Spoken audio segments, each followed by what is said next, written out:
வரலாறு திரும்பி எழுதப்பட்டுள்ளது. பட் இந்த முறை தோல்வியாக இல்லை, வெற்றியாக. தமிழ்நாடு எத்தனையோ அரசியல்வாதிகளை பார்த்திருக்கு, தமிழ்நாடு எத்தனையோ நடிகர்களை பார்த்திருக்கு. பட் தமிழ்நாட்டையே திரும்பி பார்க்க வைத்தவர்கள் இந்த ரெண்டு பேர். ஒருத்தர் வெள்ளை தொப்பியோட தமிழ்நாட்டில் இருக்க கோடிக்கணக்கான குழந்தைகளுக்கு உணவு கொடுத்தவர். இன்னொருத்தர் 60 ஆண்டு காலமாக இருந்த இந்த இரட்டை ஆட்சியை தகர்த்தெறிஞ்சவர் எம்ஜிஆர் மற்றும் விஜய். ஒரே மேடை, ஒரே மக்கள், பட் வேற வேற காலம். இந்த ரெண்டு பேருக்கு இடையிலான ஒற்றுமை என்ன? இந்த ரெண்டு பேருக்கு இடையிலான வேற்றுமை என்ன? ஏன் தமிழ்நாடு மீண்டும் மீண்டும் திரைநாயகர்களை தலைவராக தேர்வு செய்கிறது? Hi, I am RK. இந்த வீடியோல இதை டீடைல்டா எக்ஸ்பிளைன் பண்றேன். யார் இந்த எம்ஜிஆர்? மருதூர் கோபால ராமச்சந்திரன் 1917ஆம் ஆண்டு இலங்கையில பிறக்கிறார். கையில எதுவுமே இல்லாம தமிழ்நாட்டை போய் சேர்றாரு. அந்த சின்ன வயசு, குடும்ப கஷ்டம், நாடக குழுவுல போய் சேர்றாரு. நாடக குழுல இருந்து அது திரைப்படங்களாக மாறுது. இந்த திரைப்படங்கள்ல போட்ட அந்த ஹார்ட் ஒர்க் அவரை புகழ்ந்த உச்சத்துக்கு கொண்டு போகும். எம்ஜிஆர் நடிப்பை மட்டும் பார்த்தாரான்னு கேட்டீங்கன்னா இல்ல. அந்த நடிப்பின் மூலமாக அவர் ஏழைகளுக்கு காவலனா இருந்தாரு, அநீதிக்கு எதிராக போராடுறவராக இருந்தார். அந்த படங்கள் மூலமாக அவர் அரசியல் பண்ண தொடங்கினார். சிம்பாலிக்கா அரசியலை சொல்ல தொடங்கினாரு. நான் இதுதான் என்று அவர் ப்ரூவ் பண்ண தொடங்கினார். 1960களில் டிஎம்கேல இருக்கும் போது 1972 டிஎம்கேல வந்து ஊழலை சுட்டி காட்டினாரு. அதனால வெளியேற்றப்பட்டார். சும்மா இருந்தாரான்னு கேட்டீங்கன்னா இல்ல, அங்கதான் சம்பவம். 1972 புதிய கட்சியை உருவாக்குறாரு, அனைத்து இந்திய அண்ணா திராவிட முன்னேற்ற கழகம். அந்த கட்சி 1977 தேர்தலில் போட்டியிடுது. எம்ஜிஆர் முதலமைச்சர் ஆகிறாரு.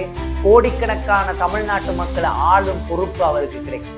அதன் பிறகு புதிய திட்டங்களை உருவாக்குறாரு. அந்த திட்டங்கள் மூலமாக சாதாரண மக்கள் எல்லாருமே நன்மை அடைகிறாங்க. எம்ஜிஆரை தூக்கி கொண்டாடுறாங்க.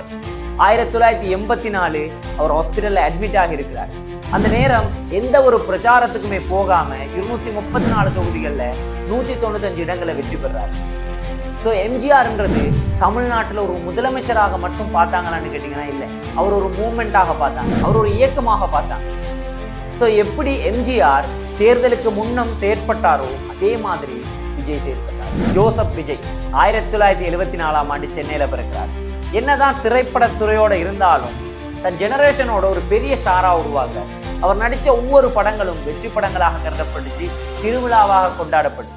எப்படி எம்ஜிஆர் அவரோட படங்கள் மூலமாக அரசியலை புகுத்தினாரோ அதே வழியை விஜய் பின்பற்றினார்.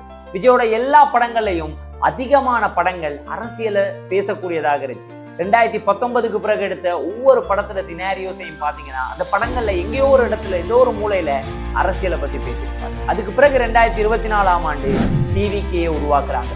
டிவிகேயோட கொள்கை என்னன்னு கேட்கும் போது மதச்சார்பற்ற சமூக நீதி, அம்பேத்கர், பெரியார், காமராஜரோட வழியில ஊர்ன ஒரு கட்சி.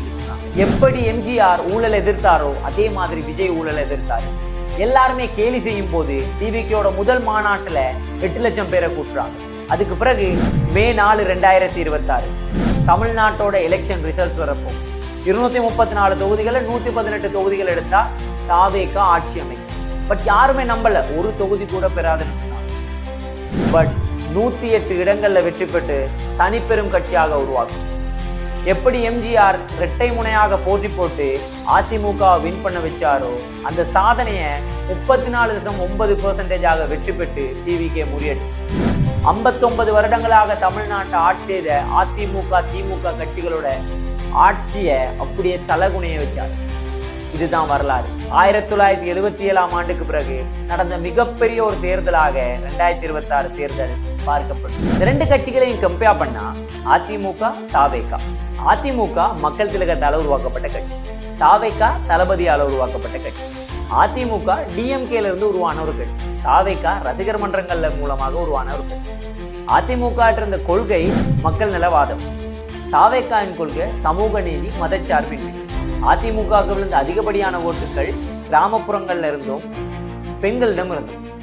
தாவேகாவுக்கு விழுந்த ஓட்டுகள் இளைஞர்கள், தலித் சமூகத்தவர்கள், நகர்ப்புறவாசிகள் இருந்தும். ரெண்டு கட்சிகளும் கம்பேரேட்டிவ்லி ஒரே மாதிரியா தான் இருக்காங்க, ஒரே மாதிரியான வழியில தான் போறாங்க.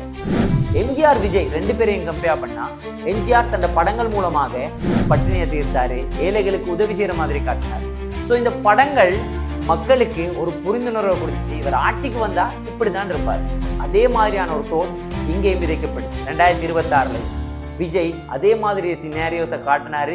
அதன் மூலமாக மக்கள் நம்பினாங்க இவர் ஊழலுக்கு எதிரானவர், இவர் ஊழலுக்கு எதிராக போராடுறாரு, அப்ப நமக்கும் ஆட்சி இப்படிதான் அமையும். எல்லாருக்குமே இருக்கிற ஒரு காமனான கொஸ்டின், எப்படி தமிழ்நாட்டுல மட்டும் முதலமைச்சராக நடிகர்கள் தெரிவு செய்யப்படுறாங்க? பிகாஸ் தமிழ்நாட்டுல சினிமான்றது ஒரு கல்ச்சர், சினிமா ஒரு ஐடியாலஜி. திராவிட கட்சிகளே கருவியாக சினிமாவை யூஸ் பண்ணியிருக்கு.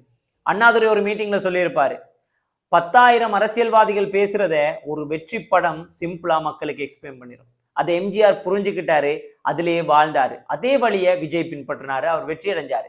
இந்த சான்ஸ் ரஜினிகாந்துக்கு கிடைச்சும் அவரு கை நழுவி போச்சு அந்த சான்ஸ் அவர்கிட்ட இருந்து.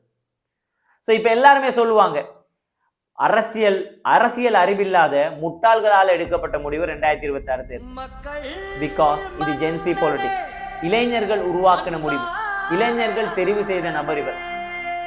ஸோ 2010 இருந்து 2014 வரைக்கும் ஒரு முக்கியமான ஒரு விஷயம் நடந்திருக்கு. மோடி ஃபேஸ்புக்கை யூஸ் பண்ணி அவரோட அரசியலை பண்ணியிருப்பார். அதே மாதிரி தாவேக்கா 2026ஆம் ஆண்டு சோசியல் மீடியாவை யூஸ் பண்ணி இளைஞர்கள் மூலமாக அரசியல் பண்ணார். சந்து பொந்து எல்லா இடத்துலையுமே அரசியல் தெரியும், எல்லாருக்குமே தெரியும் அரசியல். ஸோ சந்தித்த முதல் தேர்தலில் 108 இடங்களை வின் பண்றது தற்செயலாக நடக்கிற ஒரு விஷயம். இது மக்கள் புரிந்துணர்வோடு எடுக்கிற ஒரு தமிழ்நாடு விஜயை தெரிவு செய்தாங்க, தெளிவாக உறுதியாக. மோட்டிவேஷன் என்னன்னு தெரியுமா? இதுதான். I am ARK, the story teller.